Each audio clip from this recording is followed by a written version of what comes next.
Banda jail के jailer और 2 deputy jailer suspend कर दिए गए।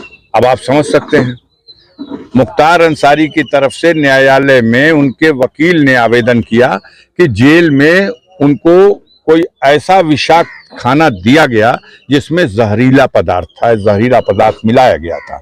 इससे उनकी तबीयत खराब हुई, हालत खराब थी। अपने जो वर्चुअल पेशी पे वो आते थे कोर्ट के, उस पे भी पिछले 2-3 दिनों से तो नहीं आ सके। उनके जगह पे जब जेलर खड़ा हो रहा है तो वो कहता है कि नहीं, वो अस्वस्थ है इसलिए नहीं आ रहे हैं।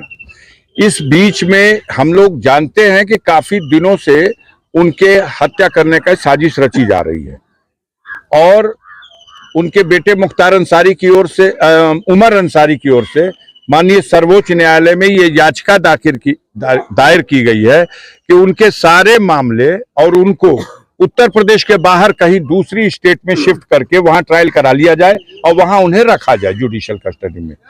अब उत्तर प्रदेश सरकार को नोटिस जारी हो चुकी है, उसमें कोई डेट भी फिक्स है, उसकी सुनवाई अभी चल रही है। और इधर इन लोगों ने देखा कि ऐसा ना हो कि कोई माननीय सर्वोच्च न्यायालय से आदेश ऐसा हो जाए, तो इस तरह का भी षड्यंत्र किया गया। हमारा मानना है कि मौत का एक दिन निश्चित है, लेकिन शैतान कोशिश तो कर सकता है और तमाम तरह की उनको मिटाने की, उनकी हत्या करने की कोशिशें हो रही हैं। उसके पीछे एक बड़ी वजह, जो सबसे जरूरी वजह है, वो ये है कि ब्रजेश सिंह जो हैं, उनके खिलाफ 15 जुलाई 2001 में जब मुख्तार अंसारी पर उसरी में आक्रमण हुआ था तो उनके खिलाफ नामजद अभियुक्त बना करके त्रिभुवन सिंह, ब्रजेश सिंह पर मुकदमा दर्ज हुआ था। उसमें गवाही चल रही है। तो हालत खराब ये है कि मुख्तार अंसारी कोर्ट में गवाही जब करेगा तो सजा निश्चित है। उसमें 5-6 गवाह गवाही कर चुके, तो उससे पहले कि उनकी गवाही हो जाए, उनके साथ कोई अनहोनी घटना हो जाए। ये प्रयास, ये षड्यंत्र, ये साजिश सरकार और अपराधियों की मिली जुली हिकमत के साथ उनके अधिकारियों के संरक्षण में ये सब अंजाम देने का प्रयास चल रहा है। हम लोग कानून के रास्ते से इसमें जो उनकी सुरक्षा के लिए हो सकता है वो कर रहे हैं। ऐसे में क्या आप लोगों का विभागीय से सब संपर्क हो पाएगा? नहीं, मैंने फोन किया था। वो जो एक सुविधा होती है परिजनों को, जो हफ्ते में 5 दिन कोई जेल में है तो वो अपने परिजन से फोन से बात कर सकता है, लेकिन इसमें उससे नहीं बात कर सकता, वो ही फोन करेगा तो बात होगी। तो उनका फोन तो आ नहीं पाया 4-5 दिन से।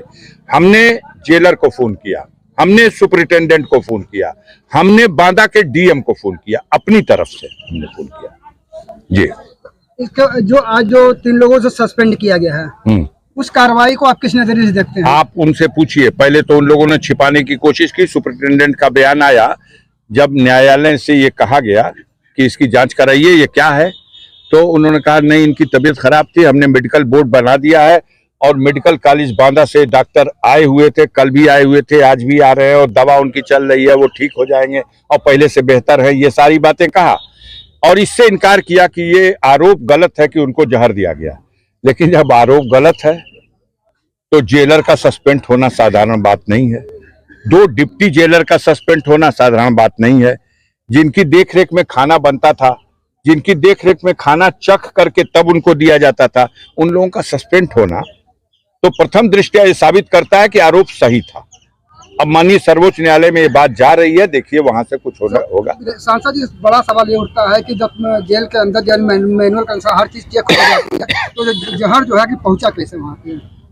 नहीं, कहा आपसे, जब पूरी मशीनरी लगी हुई है एक व्यक्ति को समाप्त करने के लिए, तो ये सब तो षड्यंत्र है। इससे पहले भी उनकी हत्या करने की अनेकों बार कोशिश की गई। कभी बम से उड़ाने की कोशिश की गई, कभी गोलियों से भूनने की कोशिश की गई। बिहार का एक दुर्दांत अपराधी लंबू शर्मा पकड़ा गया था आगरा में, वो भी गया था टिफिन में बम लेकर के कि उड़ा देंगे बम में।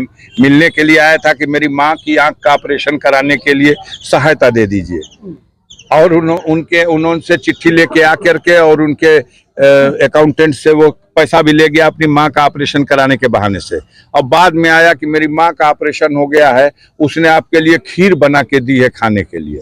और जब मिलने के लिए जाना था तो टिफिन के एक डिब्बे में खीर थी और दूसरे डिब्बे में बंद था, लेकिन मारने वाले से होता है बढ़कर है बचाने वाला। उसने भेद खुल गया, पकड़ा गया और सारा रहस्य खुल गया, सारा पता चल गया। तो उनको तो हर बार गरीबों करोड़ों लोग उनके लिए दुआ करते हैं और वही दुआ उनका कवच बन जाती है। तो वो जैसे हर बार बचे, इस बार भी बचे हुए हैं।